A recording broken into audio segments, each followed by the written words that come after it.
spiritual intellect can help you to transcend the sorrow of the world. Hello, everyone. Welcome to the Spiritual Relationship Podcast. My name is Ken Hanuman, your host, and today's topic is the intellect or the spiritual intellect. Last week episode, we spoke about the mind, and we said that the mind is a function within consciousness, the soul. The soul has three main faculties. One is the mind, the intellect, and then you can say memories, deep subconscious, sanskars. So today we're talking about the intellect because in meditation, we need to differentiate the mind from the intellect. Meditation is turning your vision inwards and you're looking at the mind, you're looking at emotions and feelings and imaginations and desires, moods. All these things are going on in the mind. Thoughts are always there.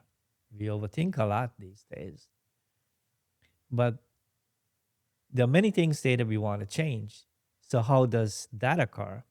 That actually comes from understanding how the intellect works. And actually, the thoughts that are coming up because they're there, they're recorded in you from past experiences. But the one thing we have control over is education or knowledge that can change the intellect or empower the intellect. Then the intellect is that function that can observe the mind, can evaluate what is going on. It can question assumptions and beliefs, can critically think, can solve problems. You have the ability to choose after all that analysis to choose what thoughts should come into action or not. There's so many things that the intellect can do, and we do it every day, right? But we don't think twice, like why we think the way we think. We just assume that's who we are.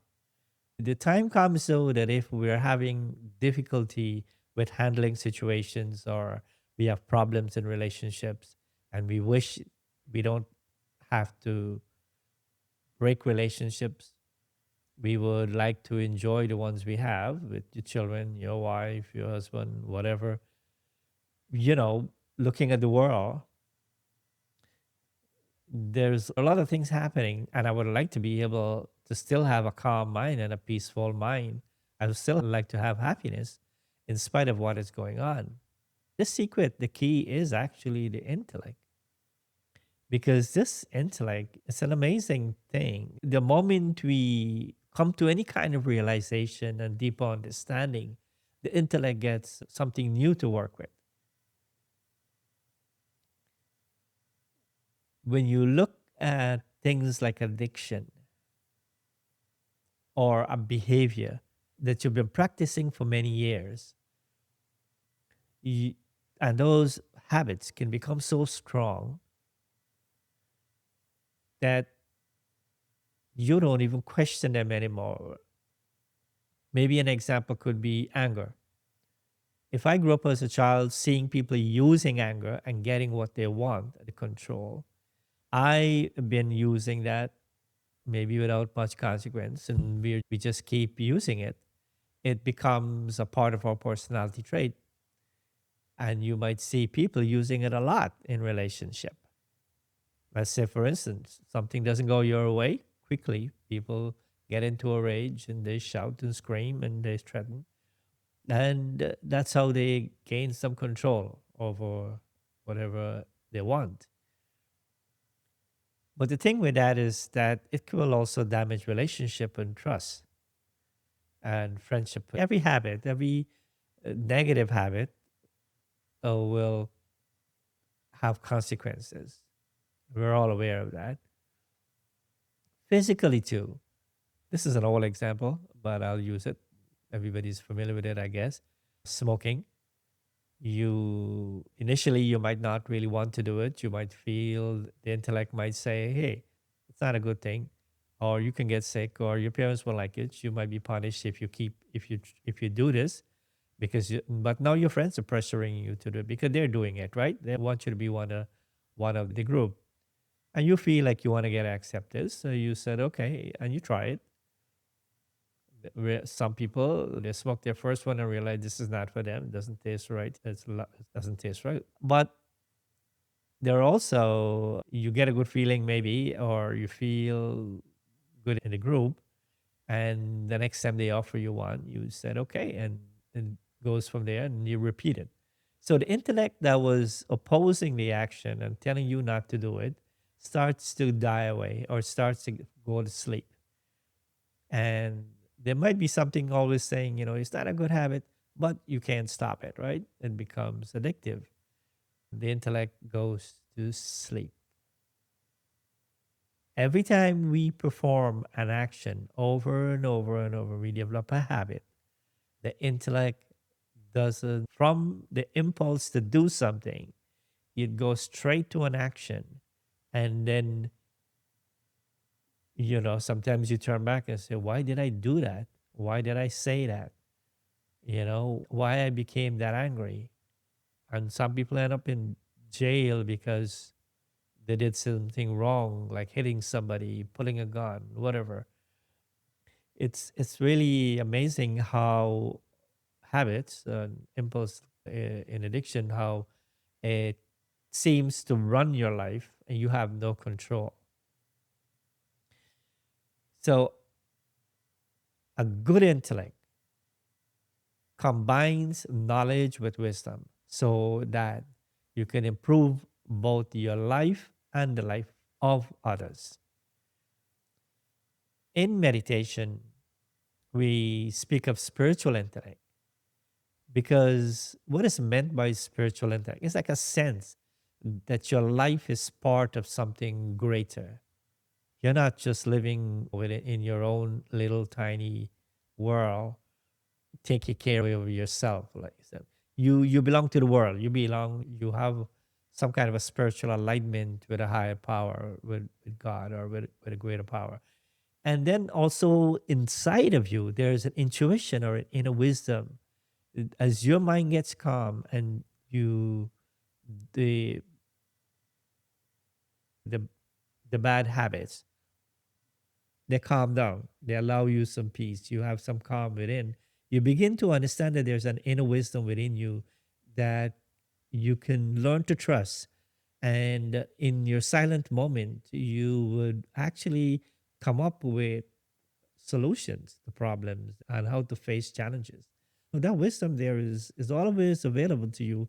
It's actually hidden by the overthinking and the over emoting and the loss of control that we have over our mind and intellect. So this is what meditation does, and this is why we're saying this is a spiritual intellect. And the amazing thing about creating a space between you, the intellect, and observing an emotion, like an emotion. To be able to look at something without getting drawn into it, without being controlled by them.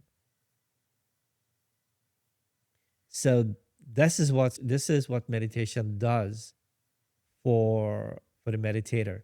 The one who has this introspection and this ability to go inwards and to be able to differentiate the soul or the awareness from the physical, the body, or from the surrounding, and create a calm inner space within that is your inner sanctuary, in which you are reminding yourself that you are a spiritual being, a being of light, with the original nature of peace and love, goodness, feeling of benevolence, care, and mercy. These are your innate qualities, and these are things that you need to access. And even though there might be thoughts coming to say that's not so, you keep practicing that. And the benefit and the self evidence that this is true is that the mind and the intellect, the mind that is the habits, the negative emotions, the powerful instinct to continue doing things that are negative and causing problems. When you access that calm and when you start to feel that peace and your intellect gets a chance to awaken and to be able to analyze something clearly and say, this behavior, these words, or this way of speaking, or whatever is not right. It's not bringing me happiness, and it's not helping anyone either. So, is that how I want to continue living my life, or is there something more? There's a greater potential in me to contribute to creating peace, happiness within myself and others. So the intellect is an ability, is a function within you. And I just hope from this episode that you start to the practice now in your meditation would be to, okay, these are the thoughts that are coming up, these are the feelings and emotion, that's the mind. And then I'm looking at these thoughts and I like this one, or I could make this thought better. There's a thought that comes up and say, hey, you're wasting your time. And the intellect says, no, I am gaining this. This is what I'm learning. This is what I think I want to be. This is how I like to use my time. This is more beneficial.